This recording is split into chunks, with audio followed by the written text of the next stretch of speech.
problem. I get it. I just wanted to get a show out there and done.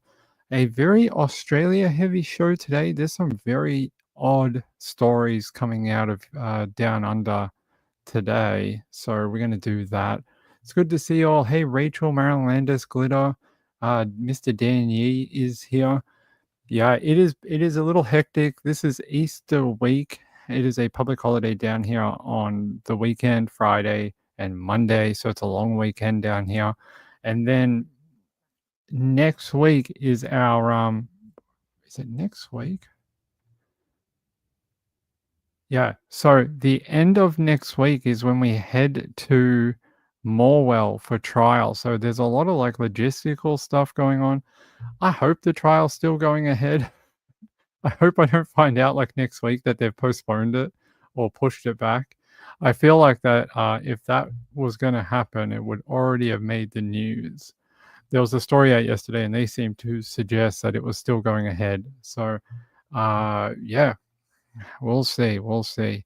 It is good to see you all. It has been a very busy day. I hope you enjoyed the Coachella show yesterday. I don't have any updates, but I will reach out to the people involved like at the end of the week and see how they are. I'm guessing a lot of them are still nursing hangovers, come downs, and Blue Monday, Blue Monday slash Tuesday, Wednesday, Thursday, Fridays. They're still maybe having a bit of a coming down off that Coachella high. So and being robbed. So I'll give them a few days and then I will reach out and see if they've got any updates. Maybe they get some of their things back. That'd be nice. That'd be nice. All right. All right. This is a story out of Melbourne. Actually, no, it's not, Ping. What are you talking about? It's a story out of Sydney, Australia, out of Randwick. Now, this is an awful, awful story that's popped up in the media today. It's really shows you what. Well, you'll get the idea in a second. They're saying here a witness claims he heard a man screaming, "Somebody help me," and a loud crash come from an apartment of a marketing executive who died after running through a glass door in her apartment.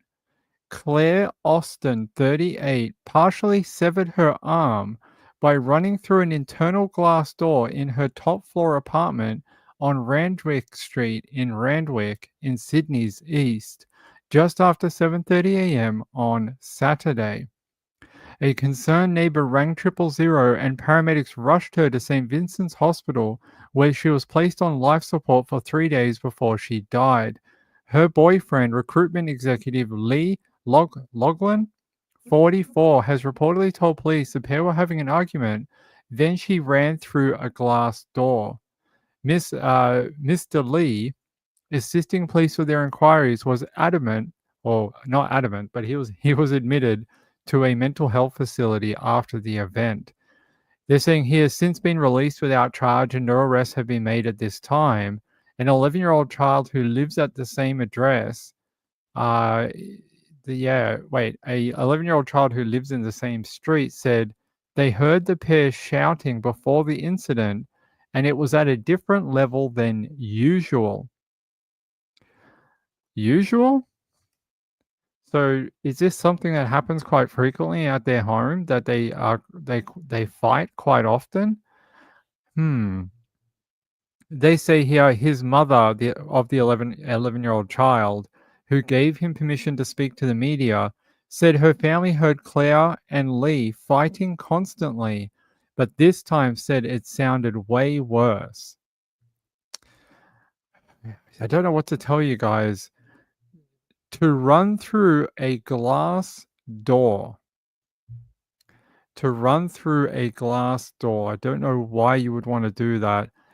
I can think of a couple of reasons, but they're not good ones. They're not good ones, my friends. Ran through a glass door to escape an argument with her partner. Here he is on the screen right here. That is Lee. Here he is. I don't know what to tell you. She severed her arm running through that glass door. What a awful way to go, to bleed out in your own home after an argument with your partner. It's geez, we read far too many of these at the moment. I feel like every day I've got a story for you that starts with how some woman, was DV'd to death. It's starting to become, some sort of stupidity thing about doing true crime. Yeah, it's a really awful story. I hate to bring it to you. They said here, they both sounded like something would happen. I heard the woman at first and it worried me. Then I heard the man. I think I heard a crash and then I didn't hear the woman again. The child added he heard a man screaming, "Somebody help me," over and over again.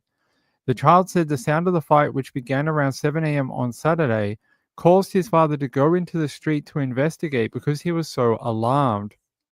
He said after the crashing sound and the woman going quiet, somebody had called 000, and soon after the ambulance and police arrived in the street. There's a photo of the lady Claire Austin on your screen right now. That is her. Wow, I mean, awful, awful. Apparently, she was bleeding profusely from a partially severed arm from running through that glass door. Ay, ay, ay, man. What the hell? I just want to see if there's an ABC update for Claire.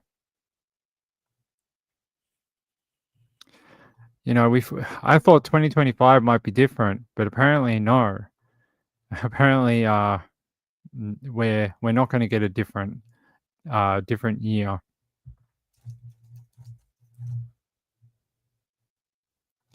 Just want to see if there's an update out of our local media for you. ABC, yeah.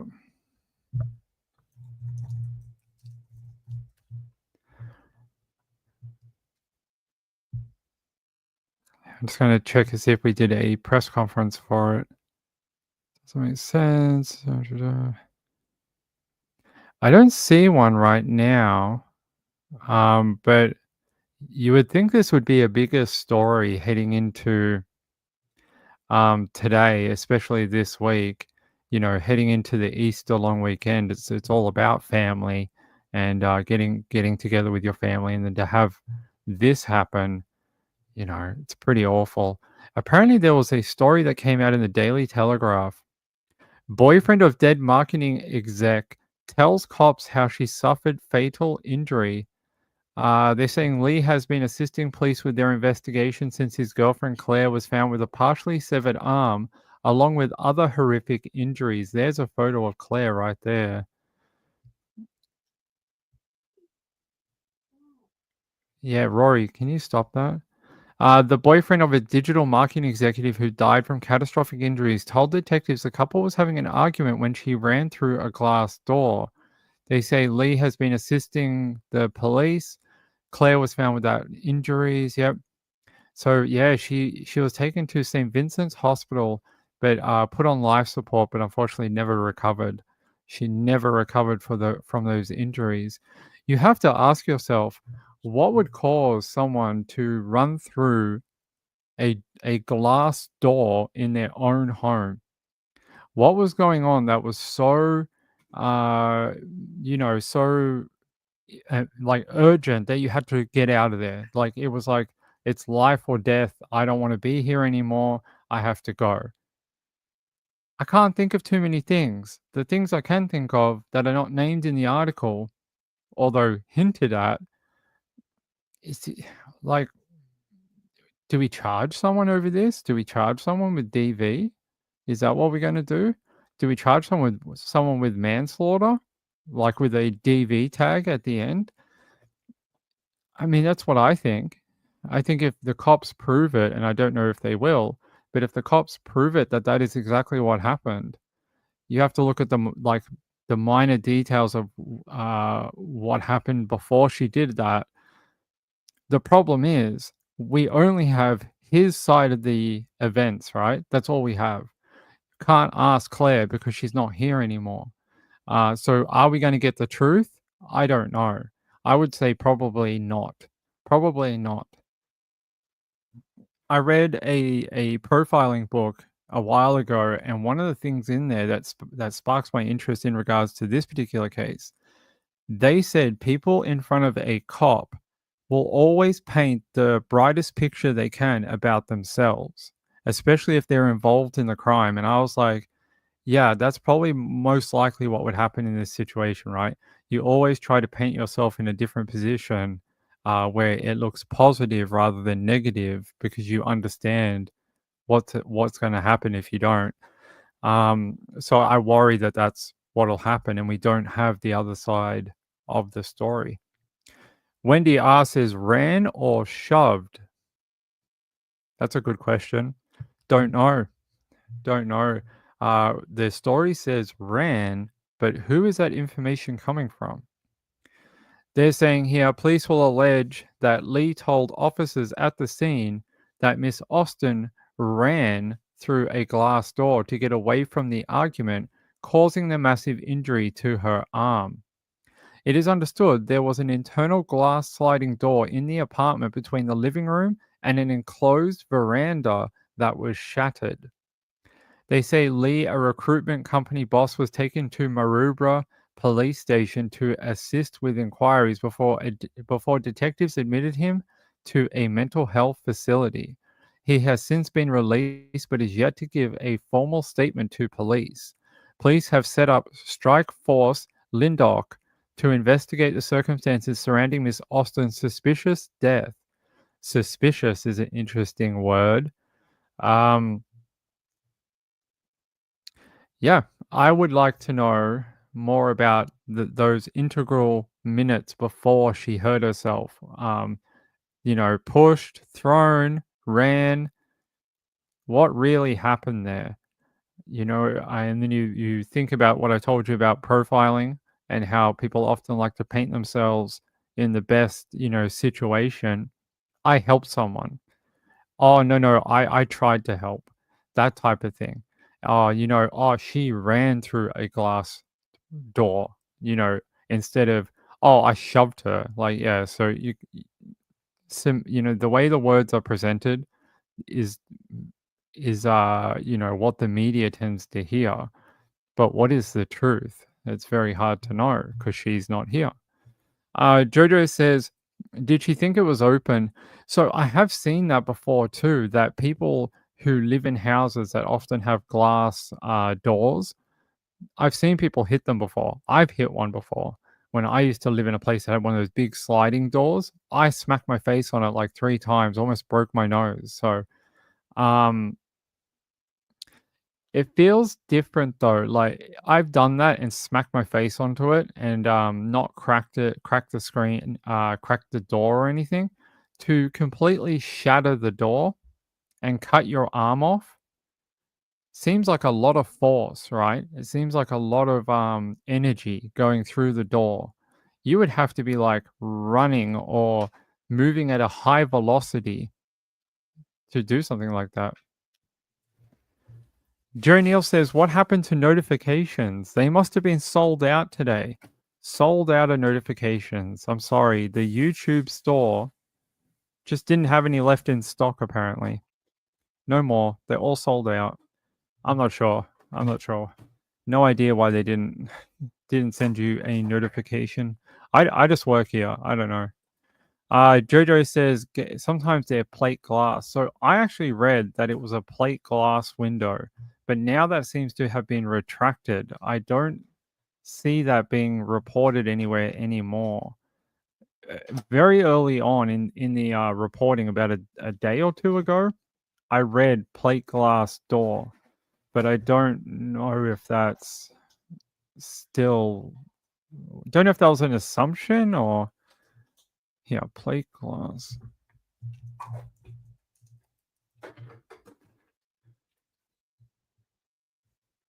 Yeah, I'm not seeing it anymore. I did at one point.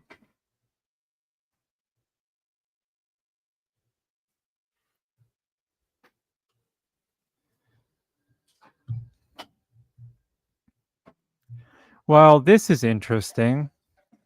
A marketing executive has died in hospital. That's Claire. Days before she was due to face court to get an apprehended violence order for her protection.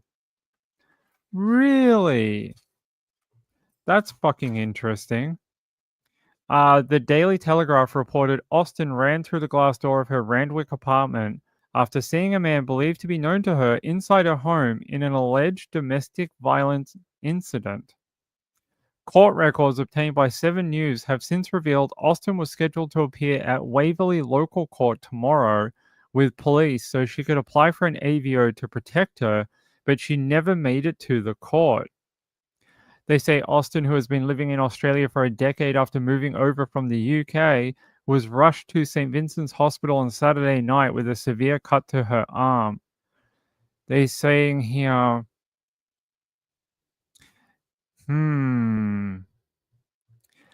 she was due to go to court for an AVO. Really? Surprise. Ping is shocked. I've never heard such a thing before. No, that seems like pretty par for the course, and that is very awful. I can't. Ugh. You know how many times I've read a story to you guys about a woman who was about to get an AVO and then was killed? I think I've read at least 10 of them. At least 10 in a year. At least almost one a month. I've read of where a woman who was supposed to go to court, was supposed to get protection, was supposed to get an AVO, was killed somehow. And I got to admit, an AVO is still a piece of paper. As sad as that sounds, I've also seen a lot of stories where women that have AVOs have been killed by their DV partner or whoever is against. So it doesn't always mean anything, but it does tell us what was going on in her life at the time. I think in Australia, after a certain year, all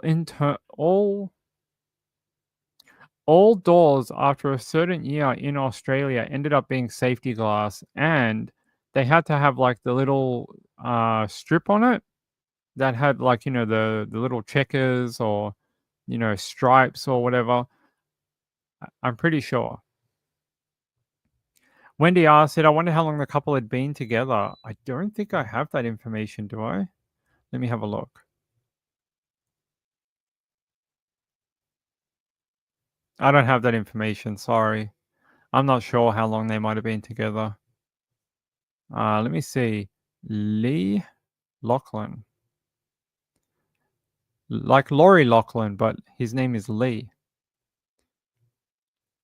Update.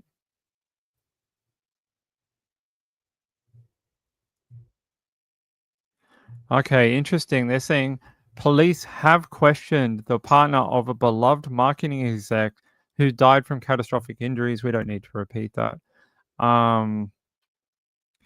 Yeah, they're saying here emergency services were called to the Sydney home of Claire Austin early on Saturday morning after a concerned neighbor reported shouting and banging.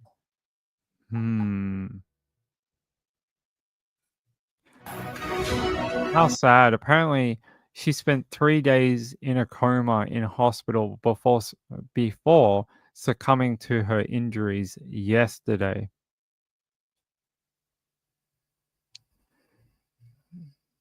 Here's a photo of Mr. Lee.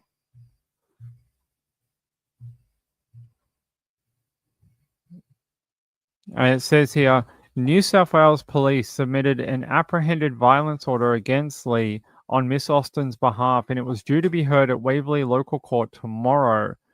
They say Strikeforce Lindock has been established to investigate Miss Austin's horrific death. A police spokesperson said no arrests have been made at this time. So apparently he was a founder of a group called Lead Group, but at some point in recent days, his profile had been removed from its website. He also co-founded tech startup Vidora, a video interview platform, but his presence on that particular site has also been deleted. So someone is trying to scrub his internet history a little bit. Apparently, Claire's loved ones have come in from the UK as well. Oh, yeah. Brutal. Hopefully, we can get to the bottom of this. We can find out what exactly happened in that apartment and who is responsible. Yeah, they shatter into like those little cubes. Really? I think so. Hold on. Safety glass.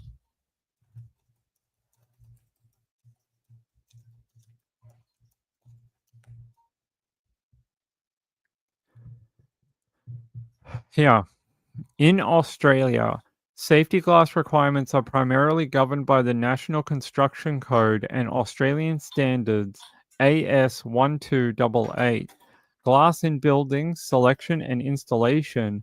These standards outline the use of safety glass in various situations, including doors, windows, bathrooms, and areas prone to human contact. Grade A safety glass, toughened and laminated, is often mandated in specific areas such as all glass doors, bathrooms, door side panels within certain proximity to the door. So there you go. They are mandated for certain areas. I don't know what that means if you have an old property that had a glass door from before the regulations were put in. Not sure. But it does say here that you're supposed to have safety glass. I can't imagine the force it would take to run through a laminated door. That would be insane. It'd be a lot of force. You'd have to be like running or be pushed or something like that. There's what it says. That didn't copy very well. Good work, Ping. Actually, it only put in the chat like part of it. I don't know why. Oh, there we go. In Australia, safety glass. And then that one. There you go. Joe Neal said the US doesn't care about safety. I don't know if that's true. I think America tends to be more like let the people do what they want to do and let our citizens understand what the risk of certain things are. And if they want to do it, well, that's on them. I sort of think that's the mentality difference compared to Australia. Hey, thank you, Catatonic, for gifting the membership. I hope someone deserving gets it. Yeah. All right. See you later, Gayla. Get some sleep, my friend. Okay. If I find out any more about Claire, I will let you know. If I find out any more about Lee and what they're going to do with him, I will definitely let you know. But right now, I don't have any more updates. That's about it. But pretty horrific that an 11-year-old child heard screams and argument before it happened. That's frightening. That poor kid, 11 years old, and they had to witness that. I have an update about Kim Duncan. Do you remember Kim Duncan? There was a small update a few hours ago. I'm just trying to see if I can find it or not. So apparently her son was picked up by police earlier today, and it's not related to the mum's death as such, but I'm just trying to see if we have an update. Oh, yes, we have that too. Okay. I forgot about that. Okay, I'm gonna bring you that one later, but what I am gonna do, I'm gonna take you to a Samantha Murphy update. This Samantha Murphy update is very interesting. Um, yeah, I hope this means we might be getting closer to finding out what happened to Samantha. Yeah, let me take you to 9 News Australia. Development in the case of missing Ballarat mother Samantha Murphy. Detectives have taken the man accused of killing her to the area where she was last seen. Penelope Leash has more. It's been 14 months since Samantha Murphy went for a run and seemed to vanish. Now, it's reported late last year, police took the man charged with her murder, Patrick Oren Stevenson, to the area where she was last seen, and the detectives want to bring him back again. This isn't uncommon at all in my experience. Our community is really hopeful that we can have some answers and that enables people to have some closure. Samantha was reported missing in February last year. A month later, Stevenson was charged with her murder. The 23-year-old has pleaded not guilty, with his case fast-tracked to the Supreme Court. Stevenson has always maintained he had nothing to do with Samantha's death. There's no suggestion he knows where her body is. A date for his murder trial is expected to be set later this year. No body cases are notoriously difficult to successfully prosecute. That's not to say it's impossible. One of the biggest breaks in the case was when officers... So I'm going to stop it there because we know the rest of that. We know what happened last year. Very interesting. So they have taken him out of his cell to the last place that Samantha Murphy was seen alive. Is he going to give up the location of Samantha?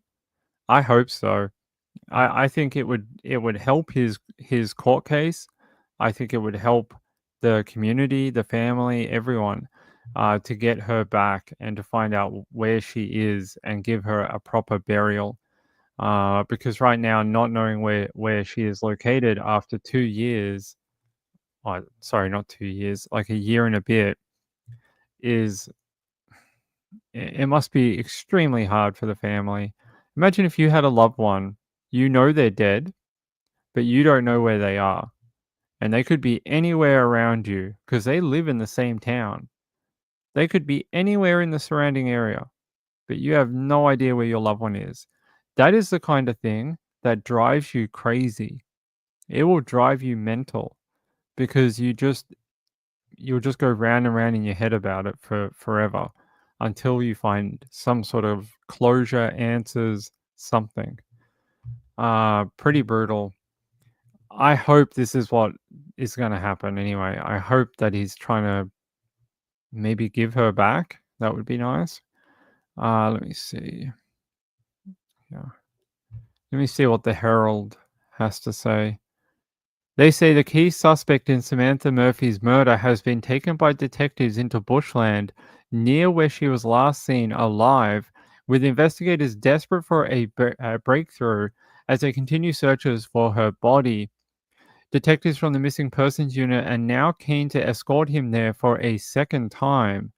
The Herald Sun can reveal Patrick Oren Stevenson is charged with Miss Murphy's murder, was taken from prison under heavy police guard late last year.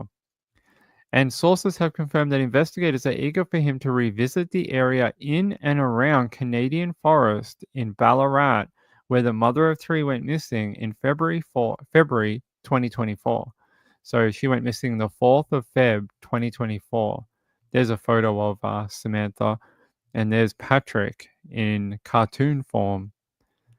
They're saying Mr. Stevenson has denied any involvement with Miss Murphy's murder, and Miss Murphy's body has never been found. Yeah, they're saying here, the Herald Sun has not confirmed the reason he was removed from prison, which would have required special approval from the most senior chiefs at Victoria Police and Corrections Victoria. It is not suggested Patrick knows where Miss Murphy's body was left or that he was involved in her alleged murder. No, of course not. No, people get charged with things all the time. You know, murder and things like that. They're saying investigators from Victoria Police's Missing Person Unit, however, continue to make attempts to trace her last movements. Patrick has pleaded not guilty to Miss Murphy's murder, which is being fast-tracked towards a trial. When they found the phone on the banks of this dam and they found her mobile phone, they were so excited. I really think they thought they could use the phone to find her or that she wouldn't be too far away from the phone. But unfortunately, it didn't come to anything. They have not been able to use that phone to do much at all, unfortunately. It's very sad. Joniel said hopefully he won't have to do any prison time. We'll see. We'll see. Who knows what is in the future? The profiler got it. Good work, my friend. Good work. Hold on.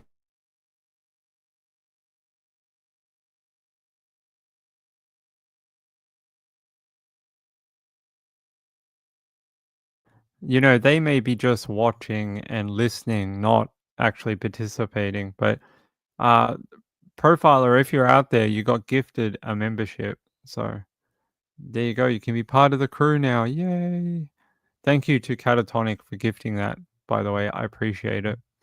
By the way, my good friend, Betty C sent in a lovely donation to help with the trial last night. And she says, thank you for all your hard work. Thank you, my friend. I appreciate it. It's very kind of you. By the way, we do have a special ending video for the end of the live stream. Now, I was gonna do it running up to the trial, but I'm actually just gonna do it at the trial. So all the people who have helped out, sent in donations, members, that type of thing, anyone who has helped get me there and keep me housed at the trial, I appreciate it. All those people will be in the trial ending video. So we're going to play that every day in the trial. So if that's you, if you've helped out between now and when we get there, you'll be in that video, the ending video. So thank you very much to all those people. It's like the tiniest thing I can do to say thank you. Literally the smallest. So many kind people in this channel and in this video and chat. I appreciate it.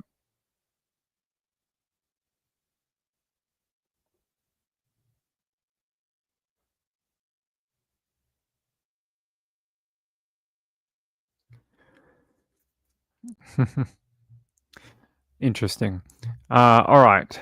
So that's that update. Samantha Murphy, glad that we may be getting somewhere. I hope so. I'd love to see her be found. I would do anything to help with that. And we did the first one with that poor woman who felt the need to either was ran through a door or was pushed through a door. We've listened to two very sad stories to start the show. Do you want to have a feel-good story for a minute? All right. This is the funniest story I've come across in a couple of days. This little, like a dachshund or dachshund, however you pronounce it. It's a little mini one. Look, it's tiny. It's like a tiny hot dog. Look at it. It's very cute. It's a beautiful dog. Apparently, on a camping trip, the dog ran away and it has been on the run for like 500 days. 500. It's been on the run. And unfortunately, the owners had to go home without their dog because they couldn't find it. So people in the area have been trying to trap Valerie. They've been trying to to capture her, to take her home to her family. But she's like a ninja. Like a ninja. She is like very smart. They set up like this little tent area, and it's supposed to be like a trap. But apparently they're waiting on a part that'll actually close the door and keep her in there.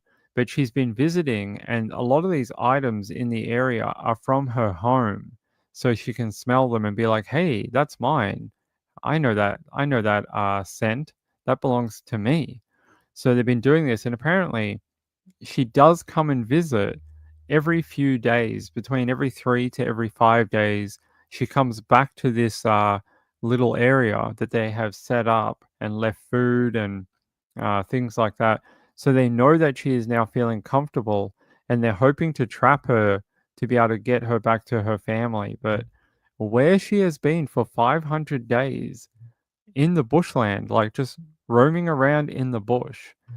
Who knows? What would that little dog? That little dog must have stories to tell, millions of stories. It is one of the craziest things I've ever read. 500 days running away from her family. All right, I'm going to play a little video from Channel 9. We're pretty excited, and we're at this point for a while we're trying to keep our emotions under wraps, but with her coming in and out of the traps and being really comfortable and the news that we're getting from Kangala, we're pretty excited at this point, and it's kind of if not when, it's just a matter of time now. Well, look, Carlos might be terrified of sausage dogs, but I think Valerie is beautiful, and I too hope that she returns to you soon, guys. We're pretty.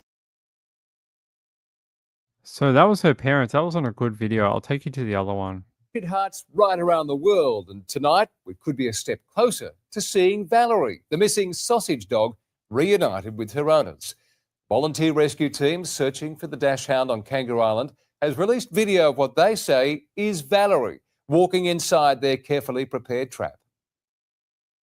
After 519 days, finally, a major breakthrough. Just being like Val that we always knew, she just always loving the attention, loving her little toys. Kangala Wildlife Rescue Group says this is Valerie inside their trap in the early hours of this morning.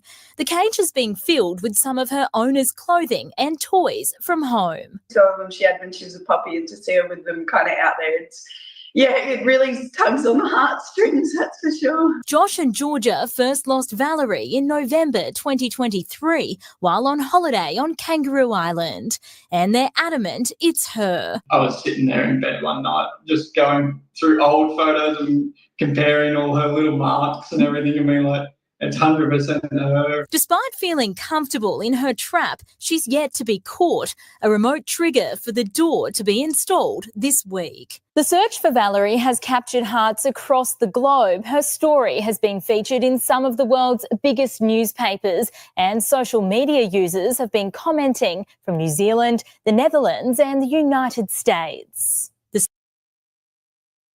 Isn't that crazy? This little dog has gone on a crazy adventure for 500 days after getting away from her owners, and they think that maybe they can reunite them. I hope so.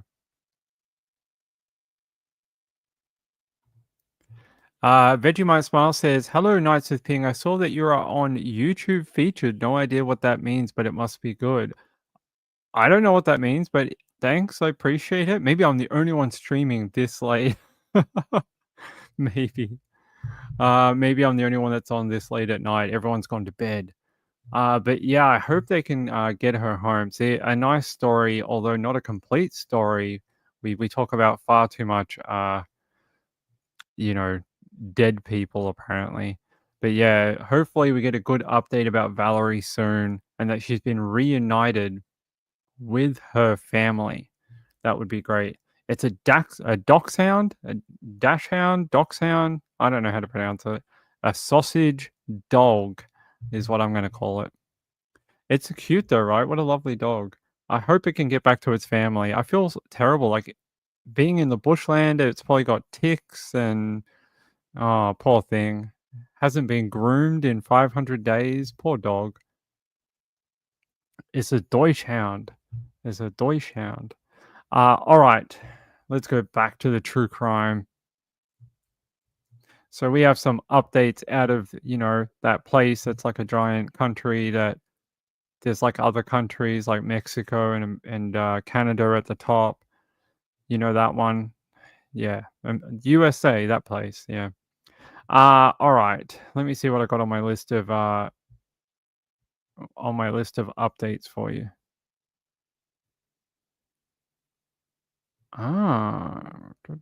That's a good story. Oh, okay. I want to have a good story. We've talked about far too many people who wound up in coffins, apparently. Okay.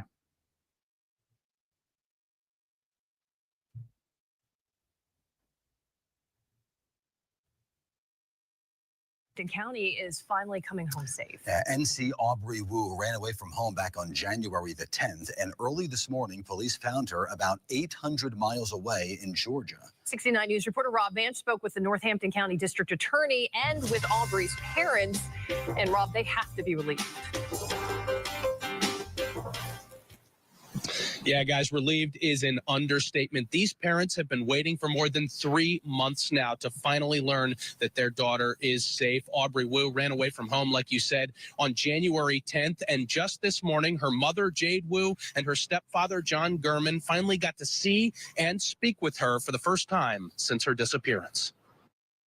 Outside Jade Wu and John Gurman's home in Palmer Township, you can still see the signs from the search for Aubrey Wu, a search that has finally come to an end. Finally, it come true and our nightmare's over. Aubrey's mother, Jade, says the discovery all started with a tipster sending them a video on social media posted by a girl that looked like Aubrey with blonde hair. We can immediately spot that's Aubrey. I recognize immediately this is my daughter. Even if she changed her hair color, but it's my girl. Jade knew she had to act fast. We call 911 and we call Palmer Police and we call detective of Northampton County. We just don't want this opportunity to slip away. Then, after several tense hours, District Attorney Stephen Barada says he got a call from police in Jasper, Georgia. I first got notice of this at 2 in the morning. All right, so this is very recent right now. It's still not clear how Aubrey got to Georgia or who she was with. They have been interviewing various, I don't want to say, people of concern. But at this point, I don't believe that charges have been filed. The parents were not at the news conference because they were in magisterial district court in Lehigh County. Gurman was charged with harassment for things he said online about the case. He's entering a first offender program and has agreed to change. I have committed to no longer saying certain families' names, any of their business interests, and we've committed to taking a look at the Aubrey's Not Found social media space. But back at the parents' house, we heard cheers from people driving by. While everyone may have had different theories or opinions. We get a lot of that. It's beautiful. Awesome. Gurman says social media advocacy helped lead to this result. That flyer, that awareness touched 800 miles away, and that's why Aubrey is now safe. I just want to say thank you to everybody, and I'm very happy that my baby's coming home. Hey, isn't that good? I like to see that someone make it home. We don't have to tell you about a court case, or we do, but we don't have to tell you about like a murder trial or something like that. She is going to go home, and I like that. Aubrey Wu from Jasper, Georgia. They said after residents recognized her and called authorities, good work, residents. They say Northampton County District Attorney Stephen Barada said social service agencies are investigating the family to determine whether she will return home. They say we are aware and we've been aware of numerous allegations with regard to alleged criminal and concerning behavior on social media. There were allegations discussing trafficking, and there are references to past relationships and concerns about what present relationships she has. But at this point in time, all allegations are currently under investigation, and we have no comment as to where we are with those allegations. So basically, any of those rumors you saw online about her and her family, they are looking into it and investigating every facet of it. So hopefully, if she does go home, it's a safe place for her and she'll be okay. If she has to have a different life, maybe with a relative or, on her own somehow, I hope that is good too. I hope she's safe and doesn't have to run away anymore. Kathy said, did you cover the little kidnapped girl that was found at McDonald's? Did we cover a girl that was found at McDonald's? I can have a look. I don't know if we did. I know we're covering Aubrey. I know we're covering that one. Let me check if it's on my list. No, but I am very happy to see. I didn't do the story myself, but I was very happy to see that Victor Martinez Hernandez is guilty on all 4 counts in the murder and R word of Rachel Morin. That felt like a long journey, right? With Rachel's case, it felt like for a long time there was nothing really happening. And now we have a guilty verdict. I'm very happy about that. Hopefully that is some sense of not closure but answers for her family, and now they can move on and keep Rachel's spirit alive with foundation work or whatever they want to do in her name. Hopefully that'll continue, but that is a good verdict. Good work, the jury, in that particular case. Less than an hour deliberations to find him guilty. That's when you know you got a verdict, when they're just like, yep, we're good.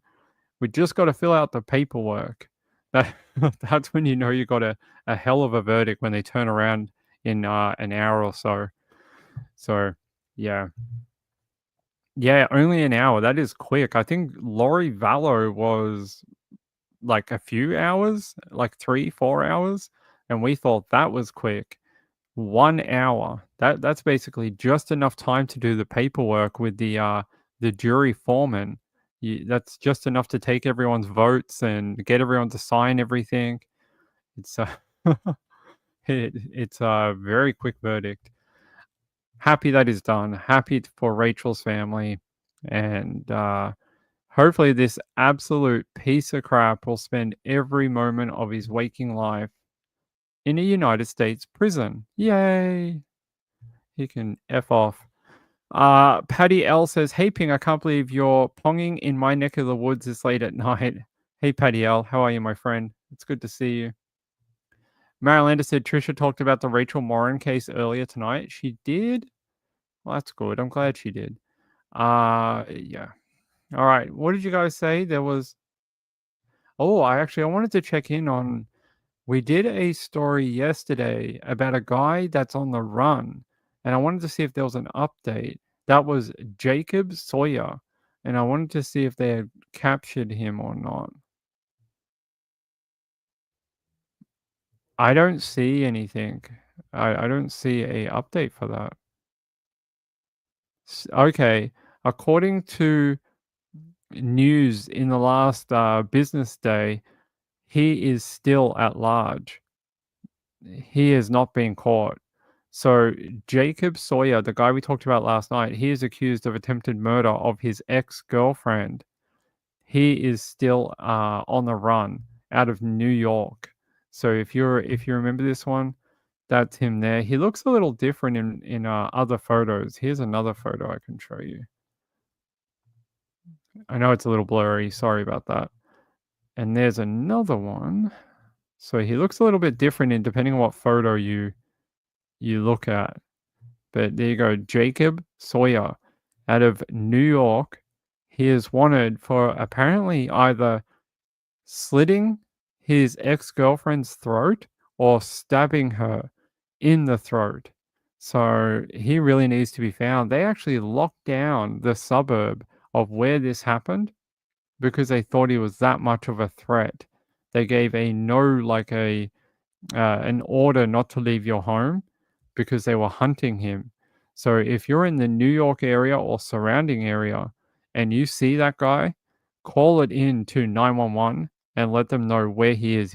He's dangerous. They said there's no other threat to other people, but anyone who will break into a ex-girlfriend's home and stab her in the neck, I think is pretty dangerous to anyone, especially when they're cornered and about to be arrested for a very violent crime. They could do anything.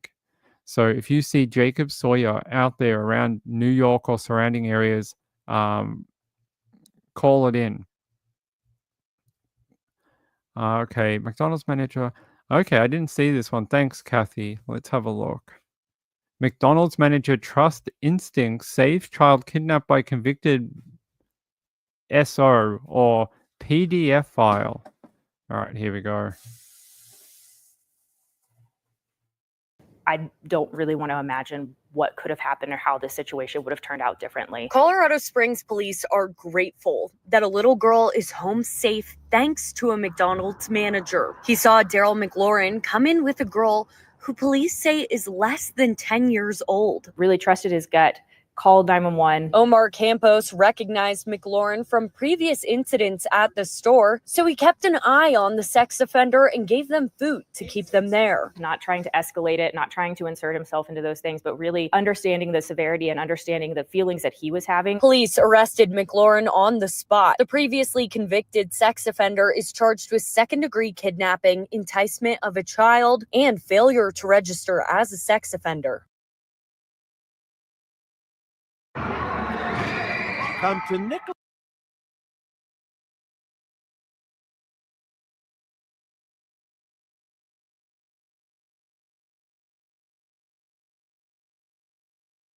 Well done to that McDonald's manager.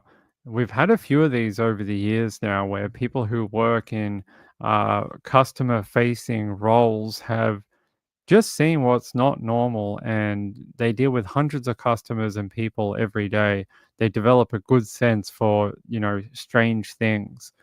And this sounds great. According to the Colorado Springs Police Department, 35-year-old Daryl McLaurin was taken into custody Monday at McDonald's on North Academy Boulevard after a manager called 911. KRDO reports that the manager saw McLaurin come into the restaurant with a girl who was less than 10 years old. Because McLaurin was reportedly involved in previous incidents at the store, police said the manager recognized him and immediately became suspicious of the situation. He trusted his gut and called 911. While the manager waited for police to arrive, he offered food to McLaurin and the girl to make sure they stayed in the store. He said, I was not trying to escalate it, not trying to insert. The manager was not trying to escalate it or insert himself into things, but just understanding the severity and understanding that, something was wrong.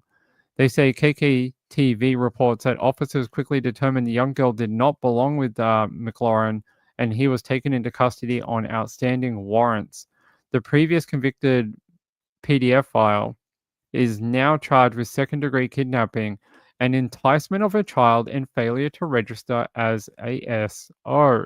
So he's obviously moved at some point, not reported that to the county that he is supposed to be on the SO register, and now he's in jail. So well done to that manager getting someone like that off the street, but also protecting that young girl.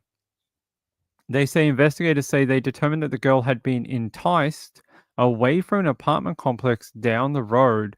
She was reunited with her parents unharmed.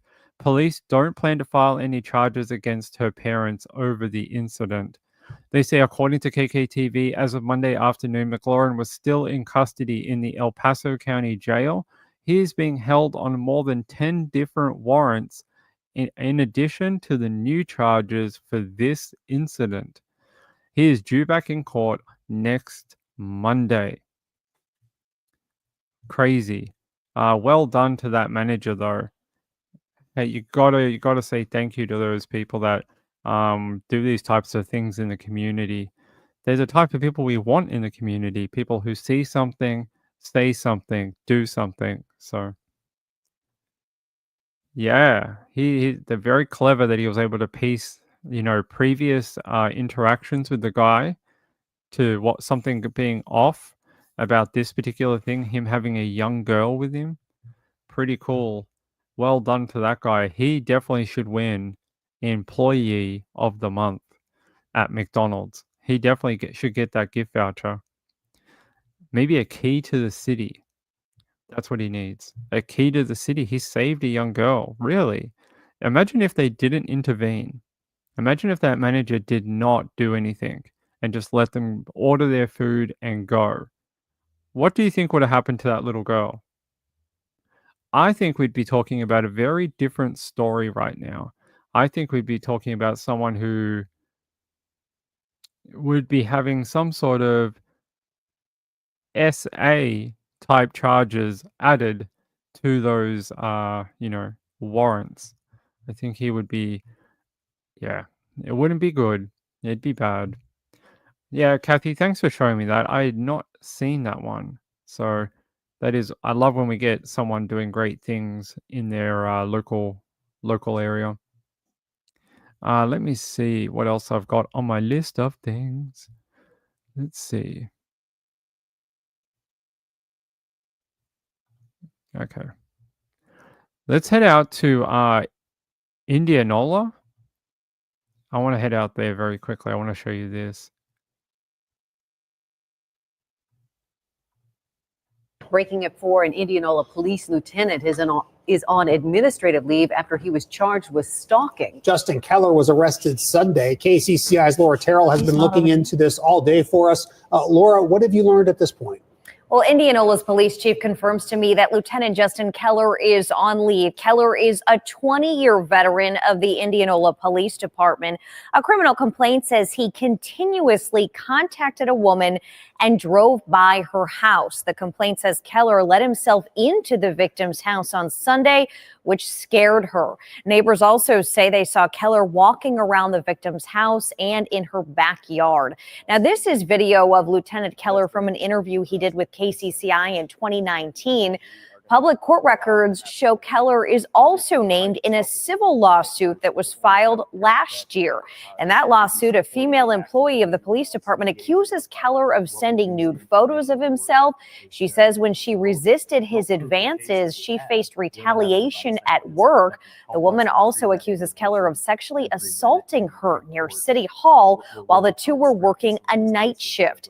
In a public court document filed yesterday, Keller listed a nonprofit called Christian Opportunity Center as his workplace instead of Indianola Police. However, Christian Opportunity Center CEO tells KCCI that Keller has never worked there. We tried to call Keller today several times, but did not hear back before news time. All right, Larry Krueger here from the Pig and a Pickle Krug Show with a little 49er video as we go into 10 offense.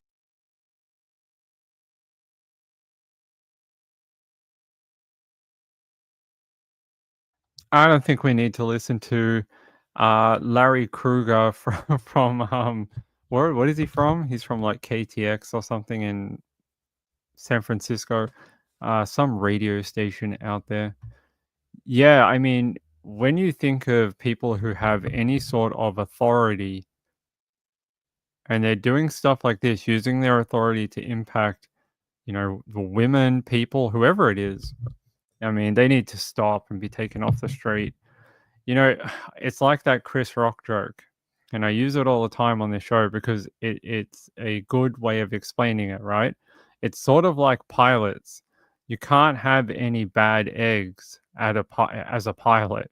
It's not like some of our pilots like to land safely. No, it's same as police. You can't you can't have police. Some of our police like to murder people.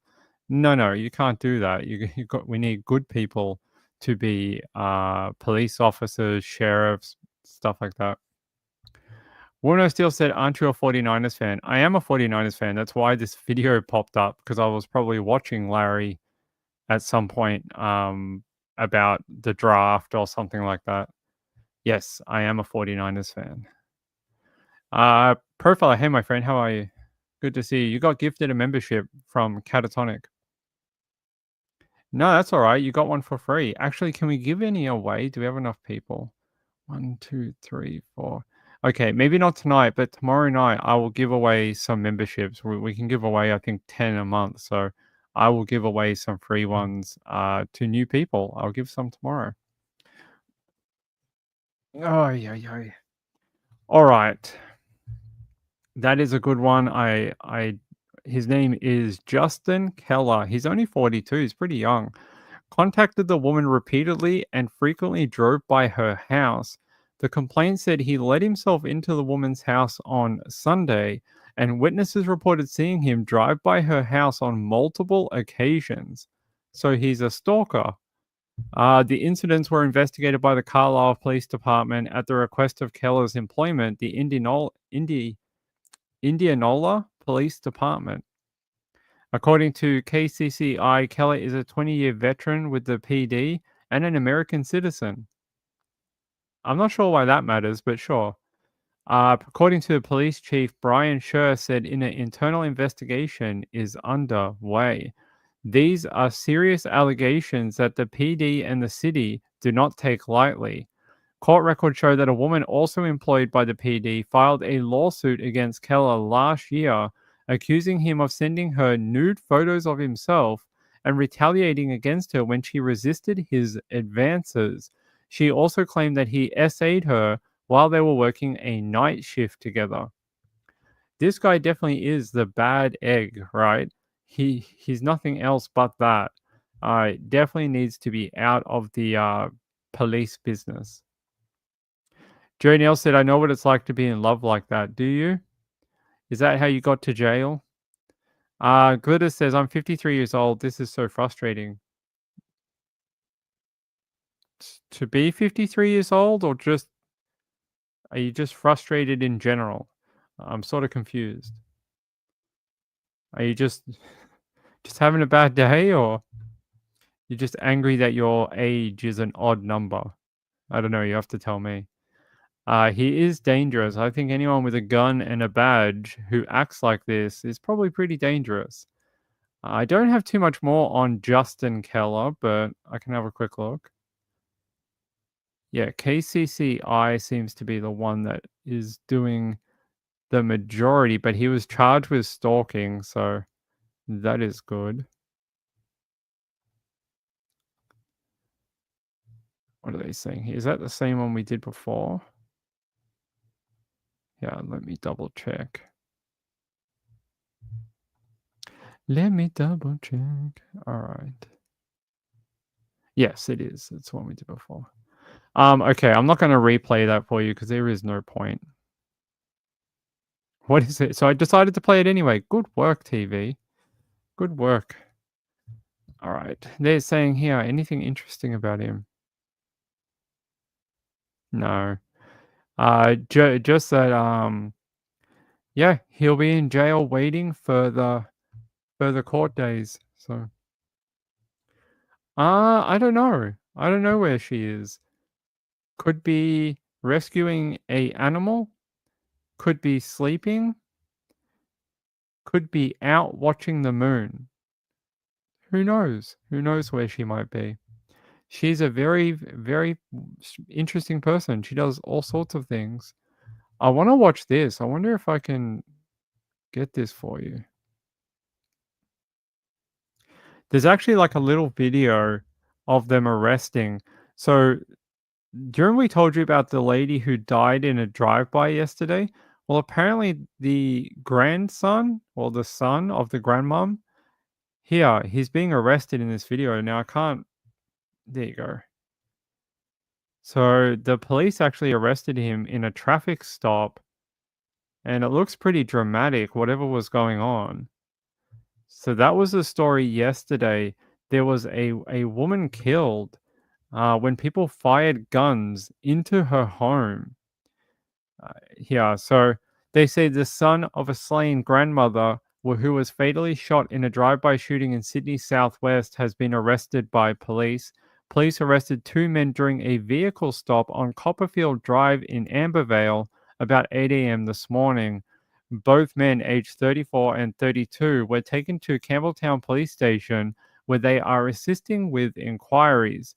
Neither man has been charged, although it is understood the 34-year-old man, James Shane Dowd, is the son of Kim Duncan, who was hit and killed by a piece of shrapnel when her family home was targeted by multiple gunshots on Monday at 11 p.m.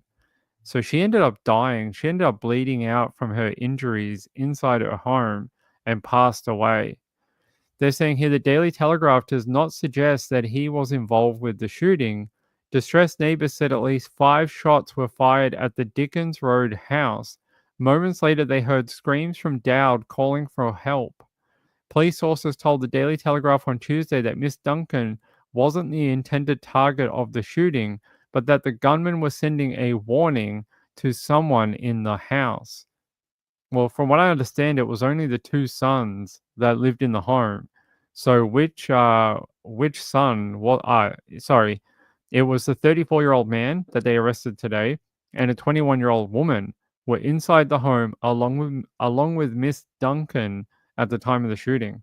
So I don't think they were targeting some older lady who I don't think she's involved in gang activity. I mean, you never know, but I don't think so. They're saying the Campbelltown Police Superintendent Grant Healy told media it was a targeted attack, with early reports indicating 3 people got out of a dark-colored sedan before firing several shots at the house and then leaving. And yeah, a 34-year-old man who was arrested today and a 21-year-old woman were in the home at the time of that shooting. And unfortunately, it killed their grandmother and mum. It's awful. So someone was trying to send a message and instead killed the grandma. I don't know if that's what they were hoping for. I don't think they were like, we're going to kill your grandma to send a message. I'm not sure. I think it was a mistake. Here, what's her name? Kim Duncan. I'll show you a photo.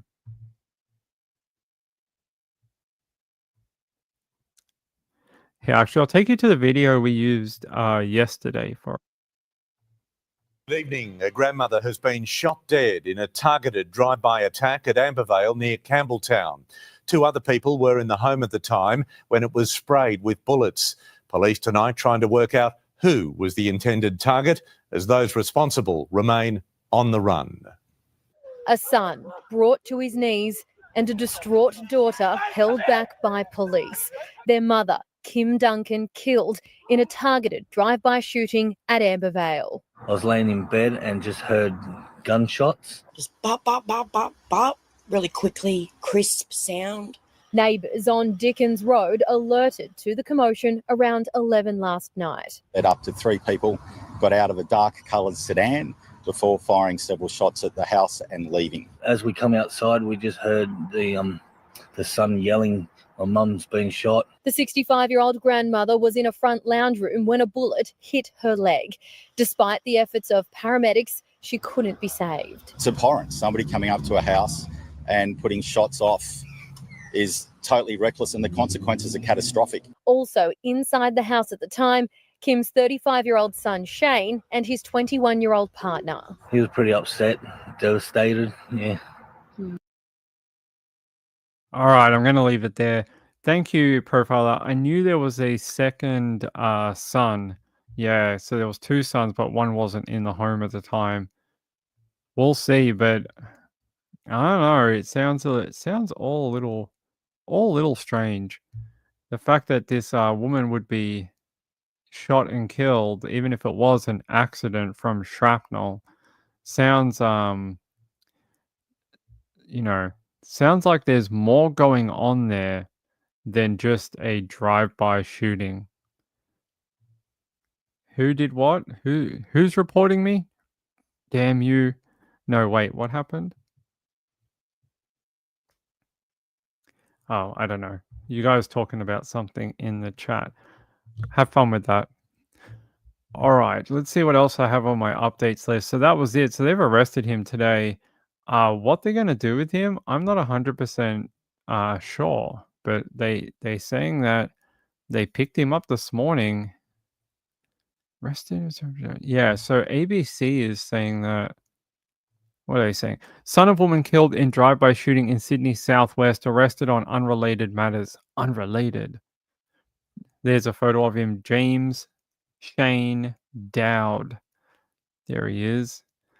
He was arrested Wednesday morning over unrelated matters to the drive-by shooting. So not only did his grandmother get shot and die, or his mum, he's now in jail too. So yeah, they're saying the police have arrested a 34-year-old man who was with his mother when she was shot dead by an unknown gunman in Sydney Southwest on matters unrelated. Yeah, they said Kim Duncan, 65, died from a leg wound after multiple shots were fired at her home on Dickens Road in Ambervale about 11 p.m. on Monday. They believe that she was not the intended target of the drive-by shooting, and that at least 3 suspects remain on the run over that drive-by. There's a photo of Kim and her son. They're saying it is understood Mr. Dowd was not linked to his mother's death. Interesting. The 32-year-old man was also arrested on Copperfield Drive, and both men were taken to Campbelltown Police Station and are assisting with inquiries. Neither have been charged, and no suggestion that either are involved in their grandmother's shooting. So we'll have to wait and see what's going on there. But pretty frightening if you live in the suburb to just have shots go out and some older woman killed. I don't know. Let's have a look. No idea. No, I think that's just his beard. I think there's been some color, what do you call it? Like color leaking. And you can see it here. There's red, red, red, and then up here, and then under his nose. Either a filter or something that's causing a red pigmentation to become like oversaturated. You can see it in the corner of the eyes too. So I don't know what he's done to that photo, but it's got a very red bleaching effect going on. It is weird. Let's call the X-Files. Let's call them. Let's call Mulder and Scully. That'll be a great episode. The most boring episode. Even though there are a lot of boring episodes already. It'd be the most boring. All right. Let's see. What else do I have on my updates? Have a lot of updates.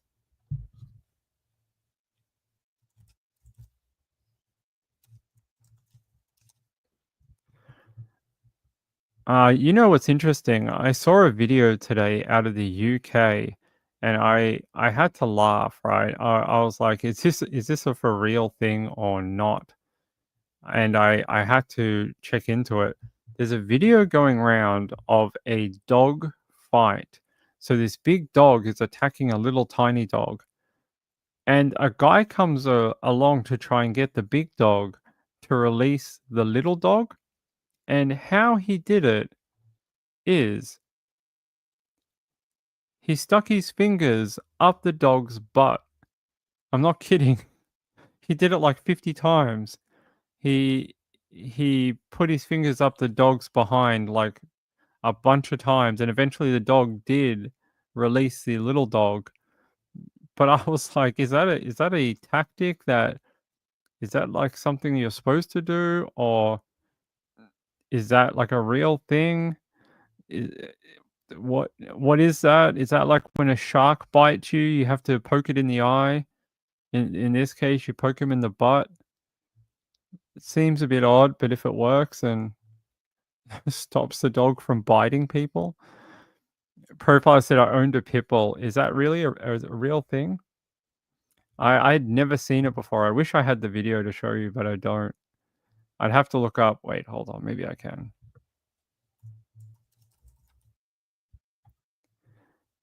Oh, yeah. Is it this one? The like stopping a dog fight? Yeah, yeah. I found it.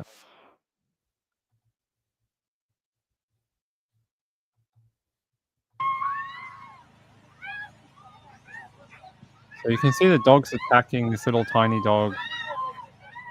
And it's really got a hold of the little white one.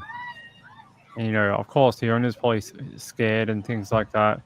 And then this random dude runs up and starts poking the dog in the butt. He's like, oh, let me poke it in the butt a little bit. That's a thing you should do. That's what we do to make dogs. It did release it eventually. That's so weird. Is that a real thing? I've never seen such a thing before. Here, I'll change it now. But it shocked me because I was like, I don't think I've seen people get bit by dogs in the UK and stuff, but I've never seen whatever that is. I also don't own a dog, so I don't know. But what? Jojo says, yes, it works. Cows will also move if you bite their tail. I don't know if I want to bite a tail of a cow. I don't think he'd like that. He'd probably kick you or something. Yeah, isn't that weird? I don't think I've ever seen something like that before. That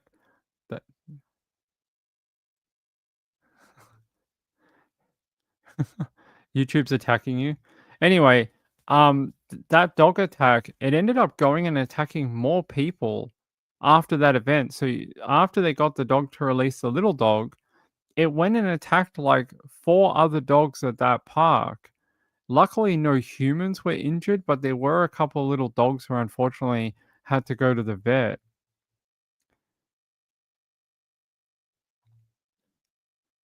I don't know what's going on with the chat. You guys having issues? So Kathy says my comment got deleted. I'm not sure why, guys. I hope that's not true. If that's a way to stop a dog attack, I've never heard of it. And but I'm glad that the little dog is okay. That's the only thing I can think of. I'm glad he's not like, you know, oftentimes those little dogs end up getting killed in those type of fights and things. Kathy says I'm not biting a cow's tail either. I don't think I don't want to do that. You don't know where that tail has been. You don't know where that cow has been. It could have been anywhere. It could have been clubbing for like 3 days. You don't know. All right. Let's see what else we've got. Michigan. All right. Let's go out to Michigan.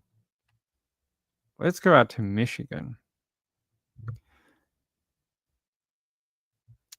Matthew Mason M-word case. Evidence of abuse by mother, former boyfriend shared in court. Bond denied for Amanda Mason and Maurice Hull. So they're saying here that they deliberately hurt this poor little kid because they wanted a different child together.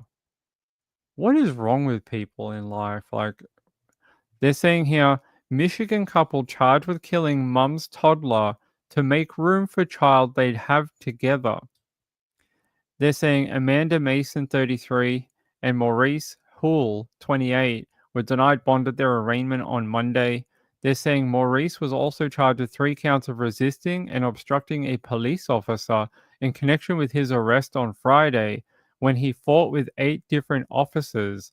They say the murder charges concern the death of Matthew Mason, who was found dead in his home February 28th.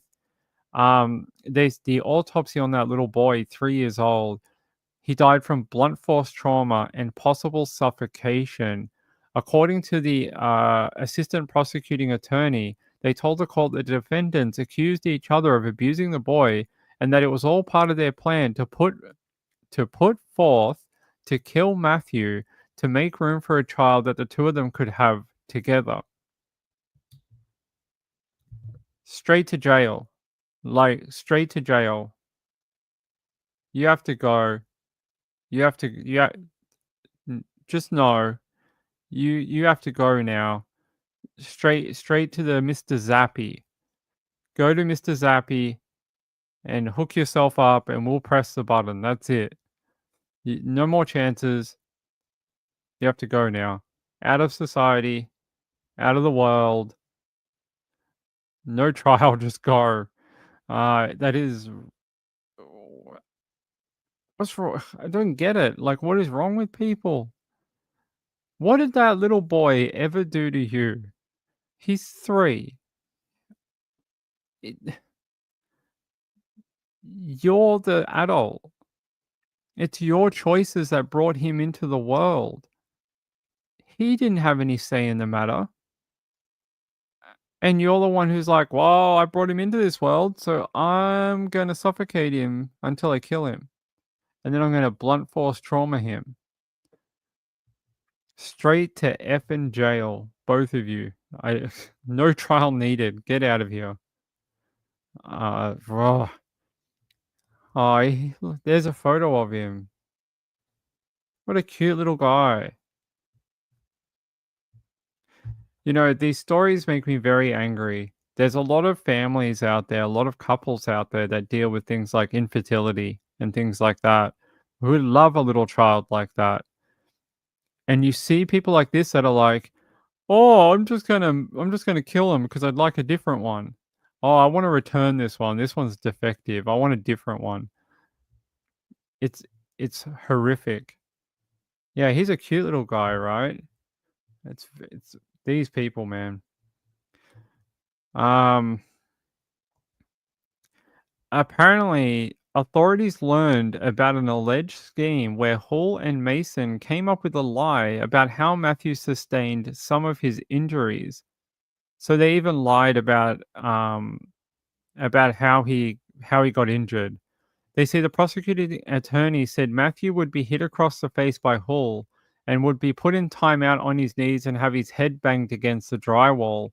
The boy was locked in his room for hours without food or water, and there was a time when Hall placed a pillow over Matthew's face and pretended like he was playing. Go to jail, both of you. You're both absolutely disgusting. Both of you. What is wrong with you two? Just, they don't deserve to be in society. You know, we talk about some people who can't be rehabilitated. And normally we're talking about people who commit, heinous murders or triple killings or, sex offenders or something. Put these two on the list of people who can't be rehabilitated. These two people. Just like their name should be in like the top 5. Ridiculous. I hope this jury comes back in like 30 seconds and it's like, we're done. We're finished. We were good about a week into the trial. Like we're finished. We could have ended the trial after the first day. I want them to just never see the light of day again. That is disgusting. That's out of Michigan. So if you're in Michigan, you might see this on the local news out there. And the trial being played on things like Court TV or Law and Crime, that type of thing. Far out, man. What the hell? Disgusting, both of them. I'm just trying to see if I have anything here. Nothing about the guy on the run. Nothing about that one.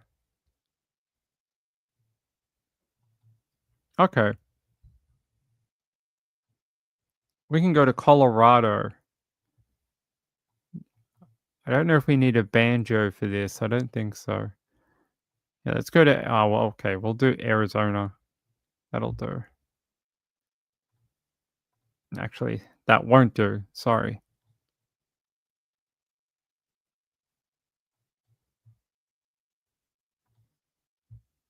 Colorado have arrested an airline pilot. He's accused of child sex crimes that happened here in Phoenix. Police say this man, 68-year-old Ralph Bledsoe, attempted to meet up with a child who was, in actuality, an undercover detective. Investigators believe he may have sexually assaulted children here in Phoenix, as well as in Denver and in Pennsylvania. He was arrested as part of an online child predator operation. He's now facing a number of charges. Crews are investigating. Come to Nickelodeon Universe at Mall of America, and you'll see familiar cartoon characters. They really like that one video, don't they? They love that one video about this Mall of America. You know, when I was traveling in the USA, all my friends in the US were like, "You have to go to Mall of America. It's like the greatest place on earth. They have a roller coaster that is inside the mall." Never seen anything like it when I went over there. That was when I went over there when I was a kid. When I went to America when I was a kid, they had Mall of America in 1998. And we went to Mall of America and there was a roller coaster inside. Kathy Lynch says, I've never been to the Mall of America. I have. It's probably made for tourists like me who are like, oh my God, who put a roller coaster in here? It was pretty fun as a kid. Glitter says, I lived there for over 3 years and never went to the Mall of America. It's known for high crime and not so good people in the area. I don't know what it was known for when I went there, but we went to a few places. I've been to Florida. We went to the Cayman Islands. Didn't open a bank account. I should have. Yeah, we went to a bunch of places. Went to Iowa, which is one of my favorite places. Iowa is beautiful. I love it out there. I'd be very happy to live in Iowa. it's just such a the cities are pretty, and when you get out into the countryside of Iowa, it's like every film you've ever seen on America. It's like you get the tall grass and the wheat or whatever. It's beautiful. Yeah, I like Iowa. We have family up there too, so it's lovely. I just love the farmland. Like you can see for like miles away. You don't get that very often in Australia unless you head out west where it's a lot flatter. But a lot of the country in Australia is very like elevated, and we don't tend to get that kind of like you can see for like 20 miles. Like in some places, yes, but not down here. Anyway, I went to Iowa. I'll tell you a story. So when we were in Iowa, we were with family, and they're like, you have to see this really cool tourist attraction. And we're like, okay. And we're like, they took us to the Field of Dreams the day before. And we're like, Field of Dreams was a lot of fun. You know, the baseball movie, and you get to run around the diamond and stuff. Unfortunately, the day we went there, they didn't have the actors who do the scene out of the movie. It was just open and you could play baseball. And we're like, is it as cool as that? And they're like, yeah, it's as cool as the Field of Dreams. So they took us to this weird, like, cart thing that takes you up the road. It's like an elevator, but you sit in it. Do you guys know what I'm talking about? Have you ever been to Iowa and been on this like elevator thing that takes you up? It sort of just takes you up to the next street. It's not a tram. It's like a really big elevator. It's hard to explain, but we're like, is this it? They're like, yeah. And it was down the end of a street. There was like nothing around, and it cost you like $0.25 to ride on it. It was the weirdest thing, but hey, 25 years, 30 years later, I still remember it. So Brisbane used to have a roller coaster like that one, did they? Hold on.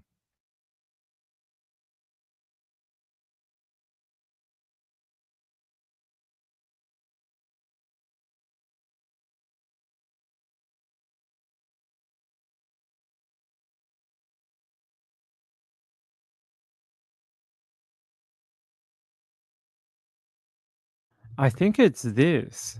It's the world's shortest and steepest railroad. Yeah, it is. This is what it was.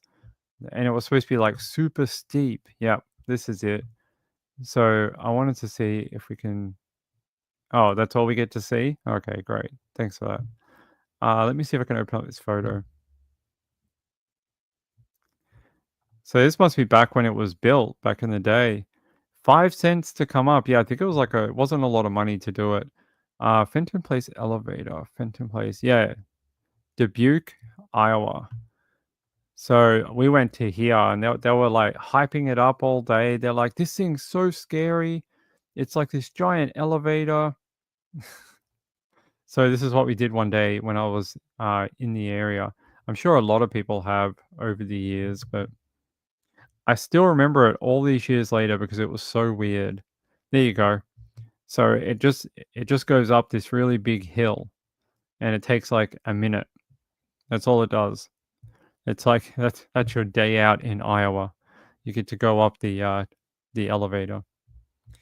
Yeah, if you've never done it, maybe it's something to do.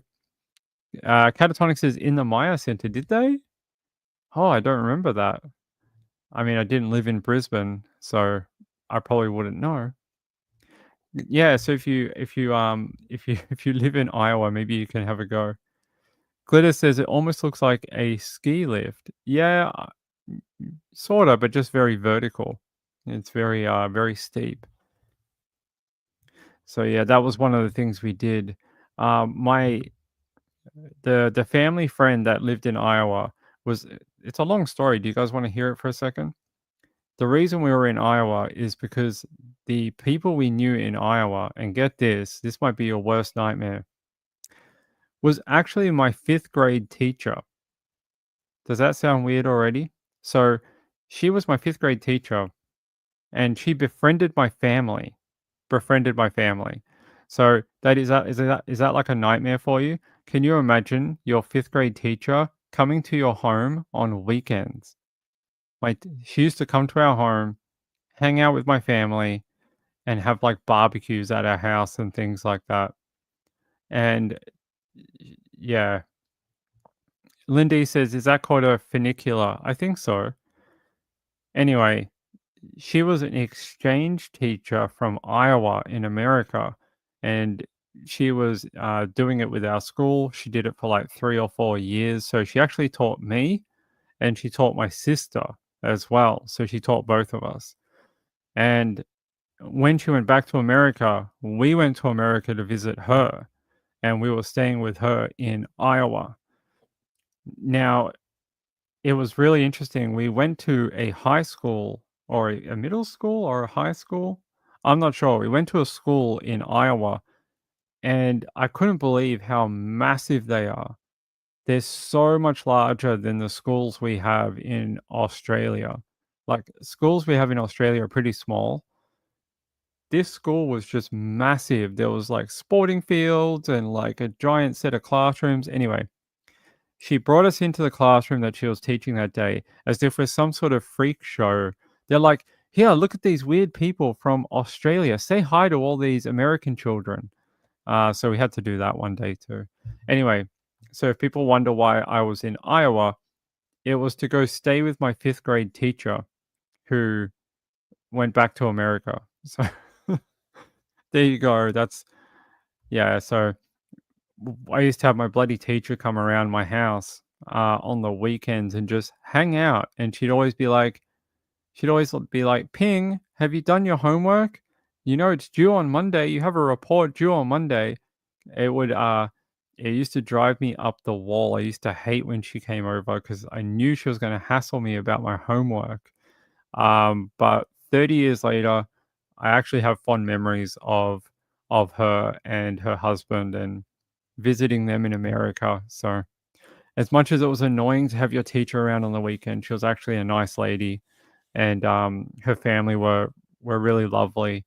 So yeah, there you go. That was my 5th grade experience. We had an American teacher from Iowa, and she befriended my family. So that's how we ended up in Iowa in America. So now you know why I'm so Americanized. Jojo says, hey, let me see.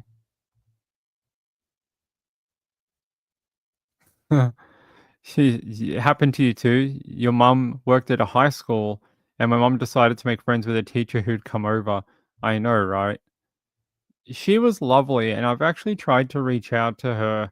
I don't know if she's still alive. She was older when she was teaching me. She wasn't a young lady. She was sort of a little older. Her children had grown up. Most of them were at college. And I've tried to reach out to her a couple of times, but I'm not sure I've ever been able to track her down. So I don't know if she's around anymore, which is a shame because I actually wanted to, speak to her after all these years, but haven't been able to find her. Laura T said, glad it didn't end up creepy. Yeah. So, yeah, I think it was more annoying that she taught me and then my sister, and then she came to my parents and she's like, oh, your daughter's lovely. And I was like, great. So you got the worst one first, and then you got the good one second. Profile said, I feel your pain. My dog and her dog doing the deed. Yeah. It's similar to my story. So yeah, that's why we were in Iowa. We went to this thing, whatever it is, a funicular elevator, and it's called the world's steepest elevator. And there is nothing in that street. If you go here, there's nothing there. There's just the elevator and some parking and a bit of a strip mall, and that's it. Anything else? There's nothing else there. Trees. That's all you have.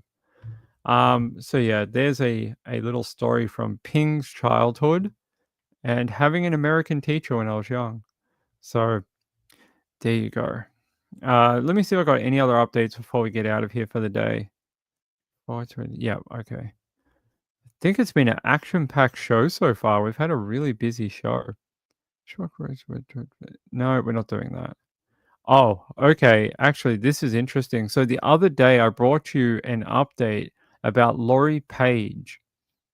Now, there's been some new information come out about that since her father was arrested over her death. There is some suggestion now that apparently her father, Andrew Wiley, was SAing his daughter. That's really sad. I can't believe that. So they ended up finding Lori Page's body in Georgia. So she's actually from Florida, and her dad reported her missing a couple of years ago. And the police thought for a while that she was a runaway, but it's not. Now we know she was not a runaway. Her father killed her and disposed of her body in a neighboring state. So there is a bit of an update. I will get it to you. Just hold on.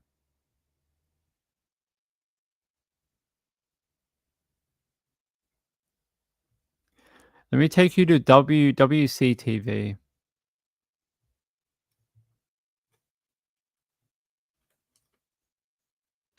Our Stacey Inez spoke today with Lori's former middle school teacher who was on the forefront of pushing for answers in this case. Stacey, how is she handling this heartbreaking update?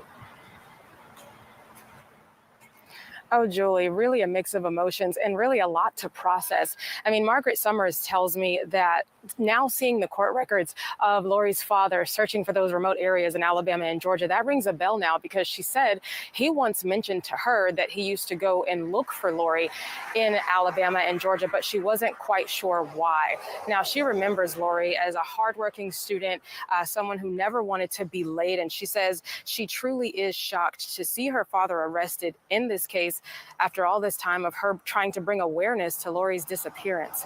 Summers says this is definitely a mix of emotions because of her interactions with Lori's father throughout the search, as she thought she was advocating for him.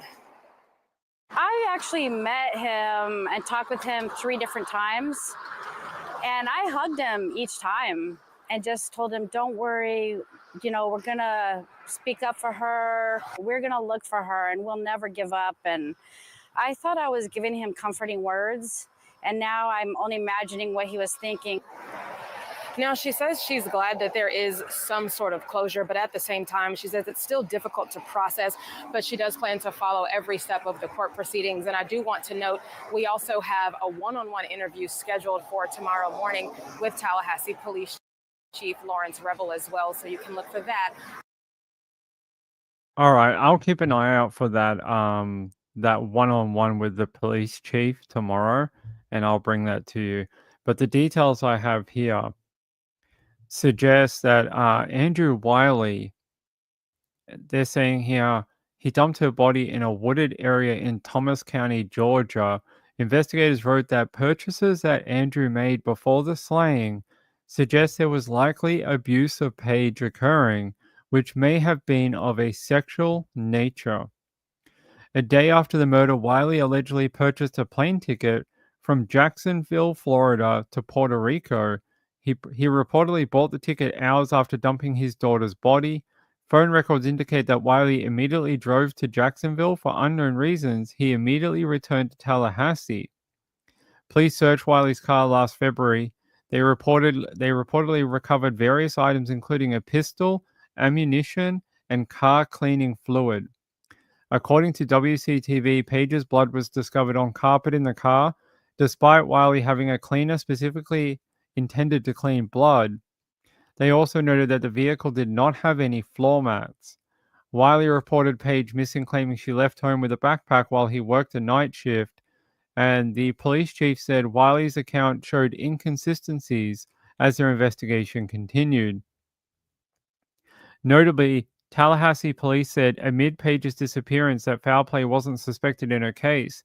They also initially deemed the missing 12-year-old as a runaway, though police have since stopped using that terminology in missing person cases in the area. On April 5th, Page's remains were discovered at Merrily Plantation in Thomas County, Georgia. As of Monday, officials have not publicly disclosed how she died. So the details that keep coming out about Paige are awful. You know, for a couple of years, we thought she might have run away. Now we learn that that is not what happened. And it sounds like her father was essaying her, and he eventually killed her and dumped her body in Georgia. So at least we found her. We can bring her home. That teacher that you saw as well, she was one of the big advocates for Lori Page early on. She's the one who did all the interviews, did the anniversary celebration and awareness for Lori Page. She's the one who worked with that pastor that we saw. She did so much to try and find Lori Page. So I understand why she feels the way she does. And the fact that her dedication is still continuing, that she says she will go to the court every day for the trial, is very impressive and very commendable. That lady is amazing. So 12 years old Lori Page was when she was killed. I want to see if I got a photo of Lori that I can show you, a better one. Here. This was 12-year-old Lori Page. This was one of the photos they gave out before they discovered her body. There's also a photo here of her father. Hold on. Apparently, a 66-page arrest report for Lori Page's father, Andrew Wiley, was released on Monday. I'll have to find that and go through it. I can do more on it tomorrow night.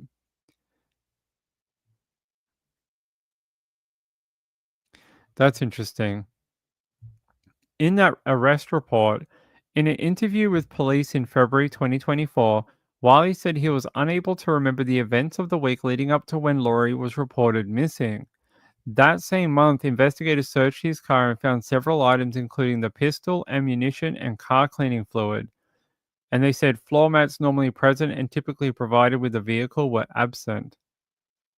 They said the arrest papers go on to say that a bottle of cleaning spray was also discovered and had a label affixed which touted its ability to specifically clean or remove blood.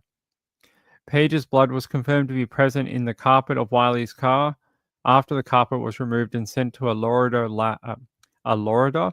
Florida lab. They say court documents also detailed Page's childhood and her relationship with her parents.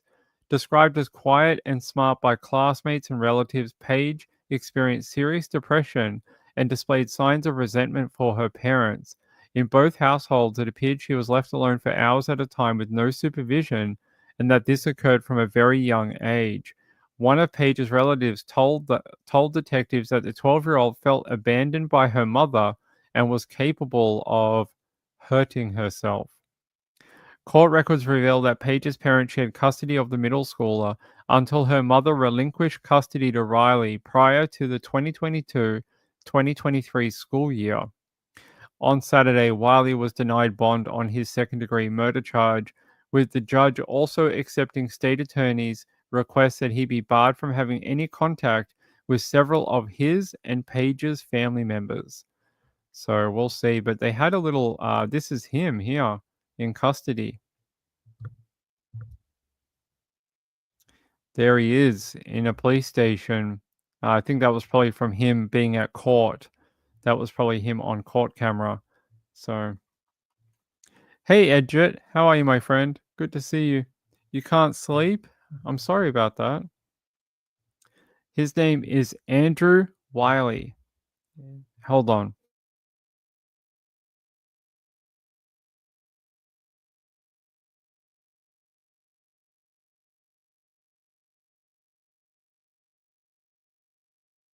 We can call him Andrew Willie if you want. We can call him anything you want. Yeah, there you go. I put it in the chat. I'm calling him Wiley. I heard some people call him Willie, but it doesn't make sense to me with the spelling. I'm going to call him Wiley. But yeah, that's her father. This was him probably at court getting bond denied. And that's a photo of Lori Page on your screen. Very sad case. I think for a period of time they were investigating her, that they thought a friend was harboring her and that she really had run away, but apparently that is not what occurred. Her father killed her. So yeah, you saw a little bit in that video. I wonder if we can go back. In that little video we played before, you saw the area where they searched for her remains and how overgrown it was. No, not that one. Where is that? I don't think I have it anymore, unfortunately. Is it this one?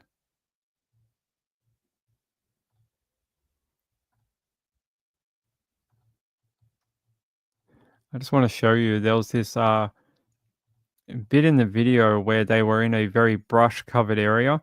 They had to actually burn that area back because they had already searched it several times for Lori Page, but they were unable to find her. And it wasn't until they did a back-burning operation of the area that they were able to search a new part of the plantation, and then they found Lori Page's body. So for a long time they were unable to locate her, but had a feeling they knew where she was. I'm just trying to see if we can get you that view of where they located her.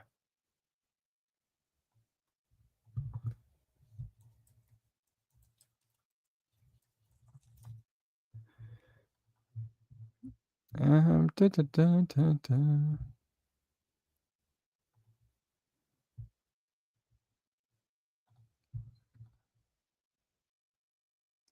Yeah, I've got it on mute because I want to find that view.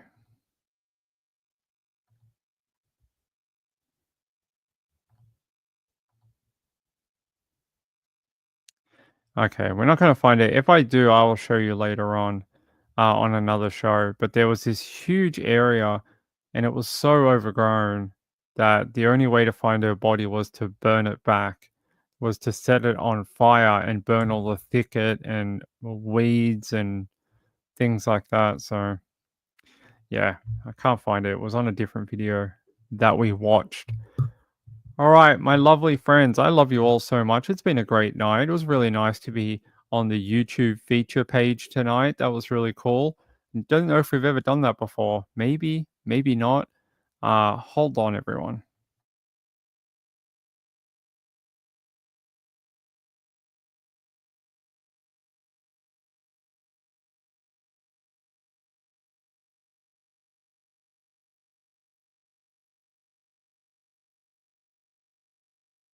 You know, you guys will have to tell me if we've ever been on that YouTube feature page in the past. I'm not sure. I have no idea if we've ever done it before. Yeah, I want to thank my friend Betty C. Thank you so much for that donation. It's appreciated. And I'll be back tomorrow. Hopefully, I keep wanting to get on earlier. And we haven't been able to do it so far, so hopefully that'll happen. Hopefully tomorrow. Yeah. Yeah, hopefully that'll happen tomorrow for you all. Yeah, we're apparently on the front page of YouTube tonight. So there's like a recommend feature page where live streams and other videos get presented to a wider audience. So I am very thankful for that. Thank you, YouTube. That is pretty cool. We'll be back tomorrow. Hopefully 8:30 p.m. Eastern. I've been trying to make that happen, but so far it hasn't worked. But I would like to be on a little earlier so we can have more people here. Every time we do the late show, there's less people around because it's so late at night, especially this time. So hopefully tomorrow we'll be on a little earlier. I love you all. Have a great day out there. Have a great Wednesday if you're in America. If you're in Australia, have a great Thursday. And I'll see you tomorrow sometime, okay? Good night, everyone. Bye.